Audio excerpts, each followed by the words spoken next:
Everyone, आज की video में हम पढ़ने वाले हैं क्लास 7 का हिंदी चैप्टर 12 हम पढ़ रहे थे। चैप्टर 12 का नाम है जन्म बाधा। पिछले वीडियो में हमने इस चैप्टर को एक्सप्लेन किया था। आई होप आपको चैप्टर अच्छे से समझ में आ गया होगा। आज की वीडियो में हम इस चैप्टर का क्वेश्चन देखने वाले हैं एंड इस चैप्टर के अंदर जितने भी क्वेश्चन दिए गए हैं सारे क्वेश्चन को हम आज के वीडियो में सॉल्व करने वाले हैं। तो वीडियो में लास्ट तक आप लोग बने रहिए एंड वीडियो थोड़ी सी भी हेल्पफुल लगेगी तो प्लीज वीडियो को लाइक कीजिएगा। चैनल पर पहली बार आए हैं तो चैनल को सब्सक्राइब करके बेल आइकन को प्रेस कर लीजिएगा ताकि जब भी मैं फ्यूचर वीडियोस अपलोड करूं तो उसका नोटिफिकेशन तुरंत आपको मिल सके एंड आप मेरा वीडियो सबसे पहले देख सके। तो चलिए इसी के साथ हम आज का वीडियो स्टार्ट करते हैं।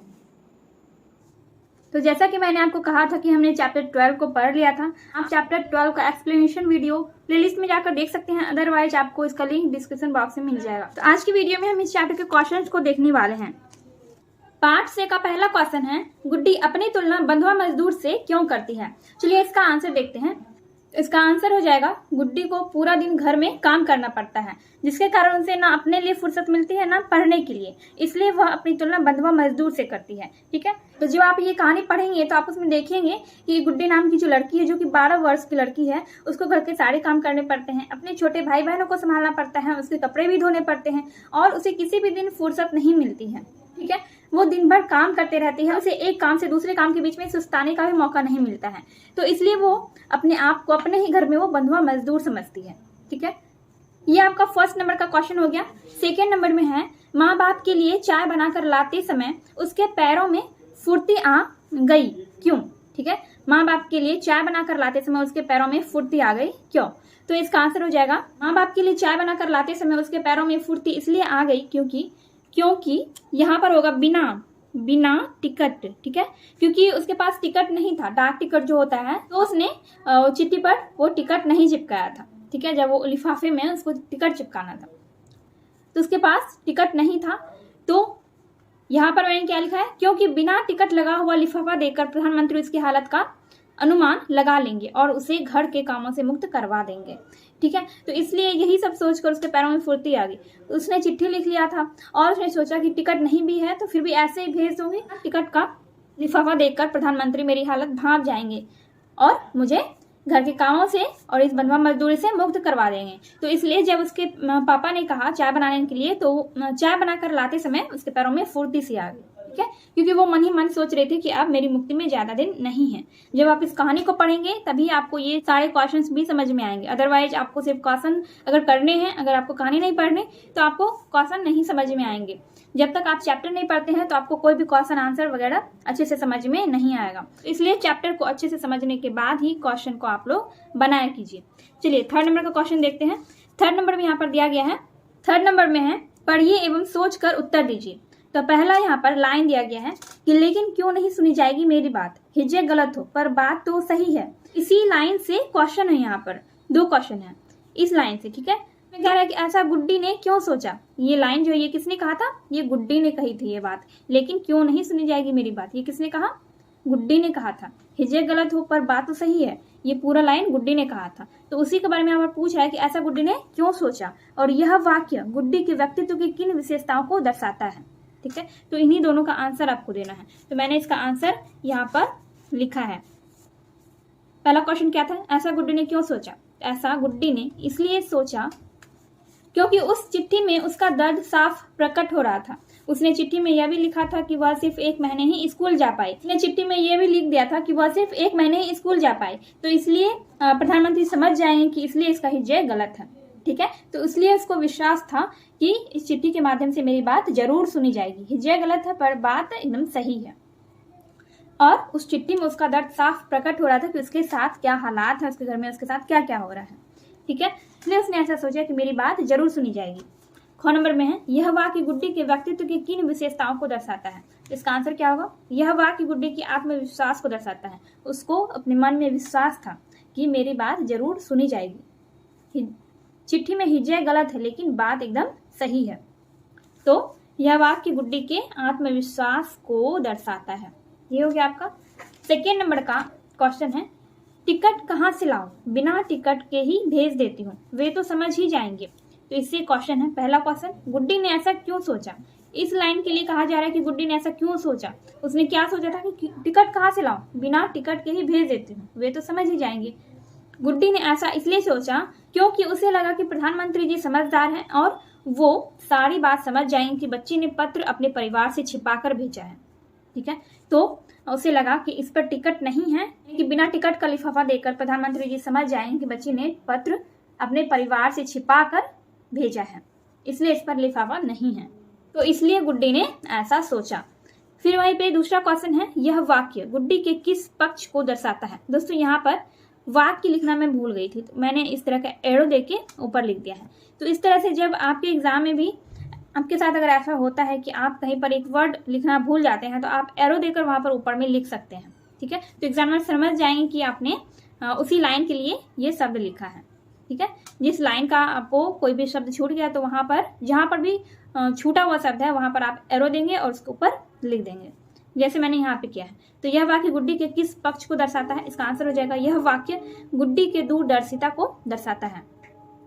थर्ड नंबर का हमने फर्स्ट एंड सेकेंड दोनों बना लिया है। ये देखते हैं आगे। फिर यहाँ पर है, पठित पाठ के आधार पर आपके मस्तिष्क में जो दृश्य उत्पन्न होता है उसे अपने शब्दों में लिखिए। आपने जो पाठ पढ़ा उसके आधार पर आपके मस्तिष्क यानी आपके दिमाग में कैसा दृश्य उत्पन्न होता है। ठीक है, तो पाठ में हमने क्या पढ़ा, गुड्डी के बारे में पढ़ा, उसी के आधार पर आपको लिखना है, उसे अपने शब्दों में लिखना है। चलिए देखते हैं इसका आंसर। देखिए 4 नंबर का आंसर मैंने यहाँ पर लिखा है। मैंने यहाँ पर 2 तरह का आंसर लिखा है, एक थोड़ा सा लॉन्ग है, एक थोड़ा सा शॉर्ट है। जो भी आंसर सही लगे आप उसको याद कर लीजिएगा। दोस्तों आंसर को रटने से ज्यादा अच्छा है कि आप चैप्टर को समझ लीजिए। चैप्टर को जब आप अच्छे से समझ जाएंगे तो आपको आंसर रटने की जरूरत नहीं पड़ेगी। तो इसलिए मैंने आपसे कहा कि इस चैप्टर के फर्स्ट पार्ट का वीडियो आप लोग जरूर देख लीजिएगा। एंड चलिए इसका आंसर हम लोग देखते हैं कि मैंने किस तरह से इसका आंसर लिखा है। आप अपने अकॉर्डिंग भी इसको थोड़ा सा चेंज करके लिख सकते हैं एंड आप इसके आंसर को थोड़ा सा चेंज करके भी लिख सकते हैं। देखिए यहाँ पर है, पठित पाठ के आधार पर मेरे मस्तिष्क में यही दृश्य उत्पन्न होता है कि गुड्डी जो एक 12 वर्ष की छोटी सी बच्ची है, उसे अपने घर के सारे काम करने पड़ते हैं तथा अपने भाई बहनों को भी टांगे रहना पड़ता है और वह स्कूल भी नहीं जा पाती है। छोटी छोटी गलती पर भी वह माँ बाप से डांट सुनती है, जिसके कारण वह हमेशा परेशान और उदास रहती है तथा अपनी मुक्ति के लिए भगवान से प्रार्थना करती है। तो इस कहानी को पढ़ के हमें यही लगा, मतलब ऐसा ही दृश्य उत्पन्न हुआ कि एक छोटी सी लड़की है 12 साल की, जो कि घर का सारा काम करती है और बहुत परेशान रहती है। वो क्या करती होगी, रोती रहती होगी, क्योंकि उसको घर का सारा काम करना पड़ता है, पढ़ने लिखने का भी टाइम नहीं मिलता और ना ही अपने लिए टाइम मिलता है। और वो किसी से ना कुछ कह सकती थी और ना कुछ कर सकती थी। तो वो क्या करती होगी, रोती होगी घर में और भगवान से प्रार्थना करती होगी कि भगवान जी मुझे कामों से मुक्ति दिला दीजिए। ठीक है, तो इस तरह से आपका ये आंसर हो गया। और यहाँ पर एक छोटा सा शॉर्ट आंसर भी मैंने लिखा है। यहाँ पर मैंने लिखा या, अब या तो ये वाला आंसर लिखेंगे या फिर ये वाला, आपको जो भी सुटेबल लगे आप वो आंसर लिख लीजिएगा। देखिए दूसरा है, हमारे मस्तिष्क में यही दृश्य उत्पन्न होता है कि 12 साल की छोटी सी बच्ची अपने ही घर में बंधुआ मजदूर की तरह पूरा दिन घर का काम करती रहती है, जिसके कारण वह परेशान तथा उदास रहती है, ईश्वर से अपनी मुक्ति की प्रार्थना भी करती है। दोस्तों 12 साल का उम्र कोई घर का काम करने के लिए नहीं होता, ये उम्र बच्चों की पढ़ाई करने का होता है। लेकिन उस छोटी सी बच्ची को घर के सारे काम करने पड़ते थे और वो भी दिन रात उसको काम करने पड़ते थे और उसे एक भी दिन छुट्टी भी नहीं मिलती थी, यहाँ तक कि उसको अपने लिए भी फुर्सत नहीं मिलती थी। तो इसलिए वो हमेशा परेशान रहती थी, उदास रहती थी और भगवान से प्रार्थना करती थी कि काश मुझे भी कामों से छुट्टी मिल जाए। और वो घर में बच्चों में वो सबसे बड़ी थी, सभी भाई बहनों में वो सबसे बड़ी थी और इसलिए उसे अपने छोटे भाई बहनों को संभालना भी पड़ता था।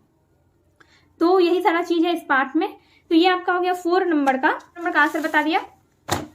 देखिए अब यहाँ पर हम लोग पाठ से आगे का ये वाला क्वेश्चन देखेंगे। पाठ से आगे में यहाँ पर 3 क्वेश्चन दिया गया है। इस कहानी का शीर्षक जन्म बाधा है, आपकी दृष्टि में ऐसा शीर्षक क्यों दिया गया? देखिए इसका आंसर हमने यहाँ पर लिखा है कि गुड्डी की कहानी से ऐसा लगता है कि वह जिस परिवेश में पैदा हुई है उस परिवेश के लोगों का ऐसा मानना है कि लड़कियों का जन्म सिर्फ घर का काम करने के लिए होता है, पढ़ने लिखने के लिए नहीं, और इसलिए इस शीर्षक का नाम जन्म बाधा दिया गया है। उसकी कहानी से ऐसा लगता है कि वो किसी गांव की लड़की है और उस परिवेश में लोगों का ऐसा मानना होता है कि लड़कियां सिर्फ घर का काम करने के लिए बनी है, पढ़ाई लिखाई लड़कियों के बस की बात नहीं है। तो इसलिए गुड्डी से भी सिर्फ घर का काम ही करवाया जाता होगा। ठीक है, तो इसी वजह से इस कहानी का शीर्षक जन्म बाधा पड़ गया। ठीक है, तो ये हो गया आपका 1st नंबर का आंसर, पाठ से आगे का 1st नंबर का आंसर। 2nd नंबर में है, किन किन बातों से पता चलता है कि गुड्डी अपनी मुक्ति के लिए दृढ़ संकल्प थी। ठीक है, मतलब ऐसी कौन कौन सी बातें जिससे ये लगता है कि वो अपनी मुक्ति के लिए, मतलब उसने संकल्प ले लिया था कि मुझे मुक्ति चाहिए।